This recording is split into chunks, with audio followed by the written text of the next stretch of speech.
Hi guys, just have a quick video for you guys.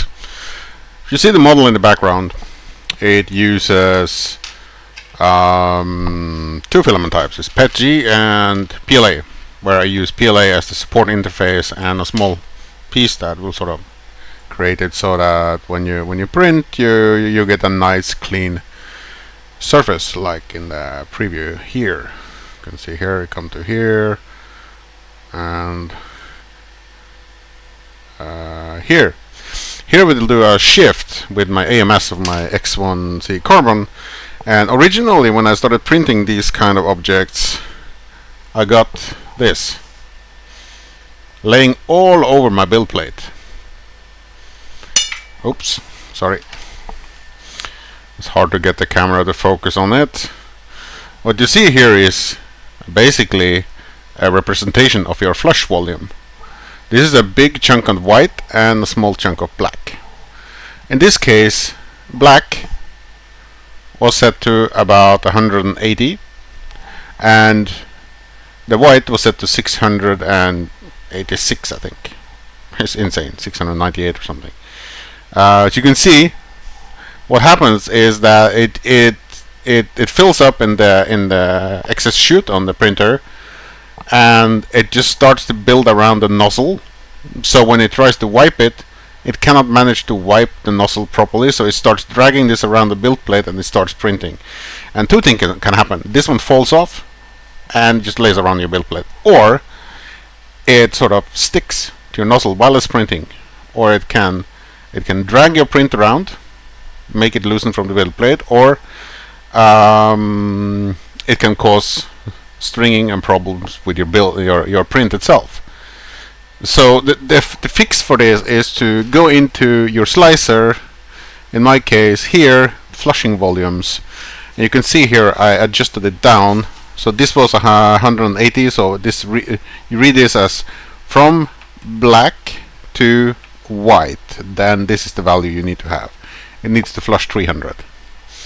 This one was set to 698 or something. It's ridiculous for a 4.0 nozzle. If you have a big nozzle like 0.6 or 0.8, it should be probably needed for more, because it needs to empty the nozzle of the previous filament before it goes on. That's what the flush thing you do.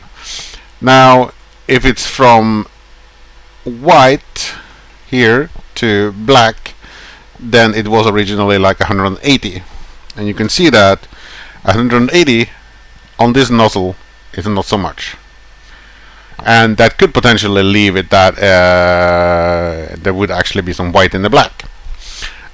When you're printing with PETG and PLA, both of them are bad if it's not flushing properly. So what you need to make sure of is that when you flush off from white, do some test prints. And I have a sample here. What happens? You can see here. I don't know if you can see it.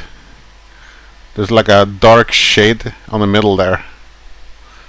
That's actually PLA mixed into the PETG.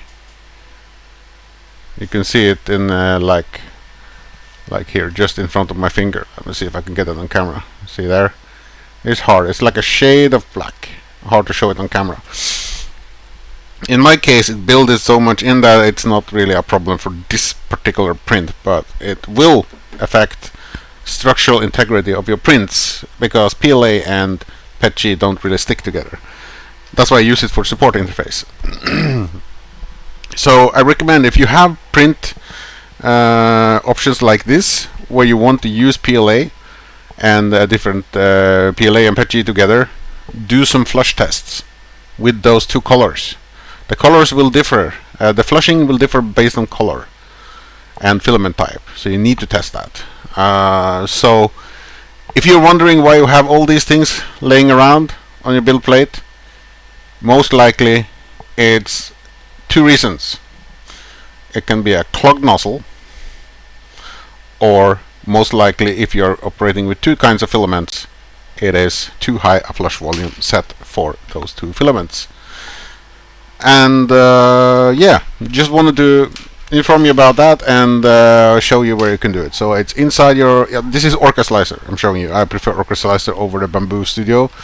flushing volumes, and then you get the window, and just you can set it to automatically calculate. I don't like that. I just like to type in the numbers. So I mean, if you have like a big lump like this, it's way over 50% too much flushing. So you can just half the value and try that instead.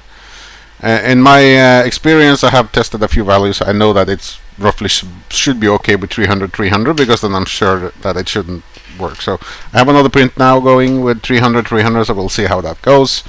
But yeah, adjust your flush volume if you're operating with PETG and PLA, because it can affect the integrity structure of your print if you do not flush. Oh, really important.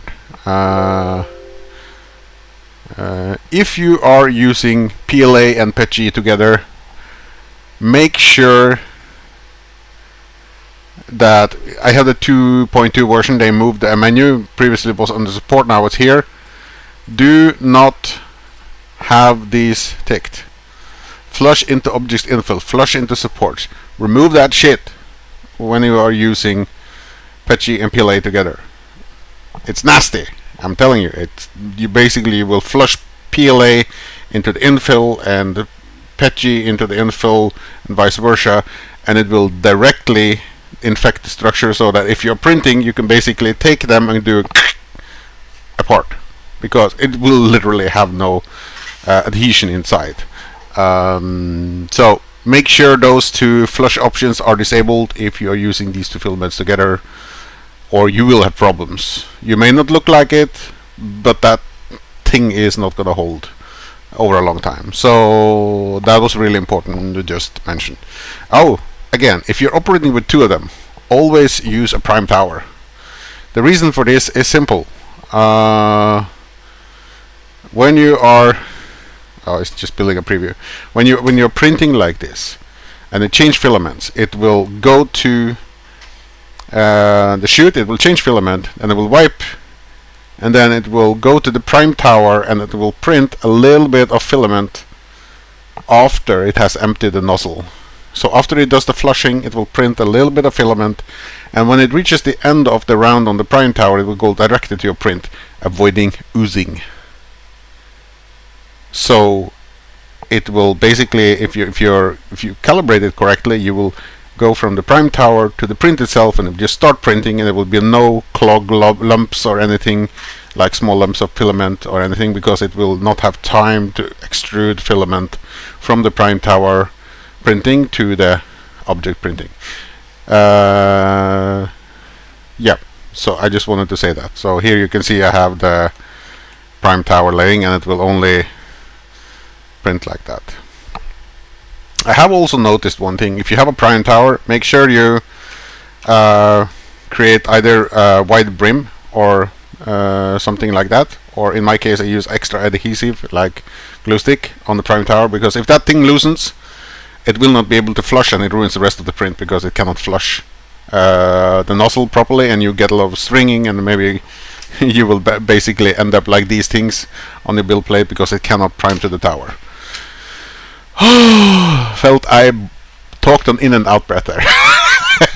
Okay, thanks for watching, and see you in the next one.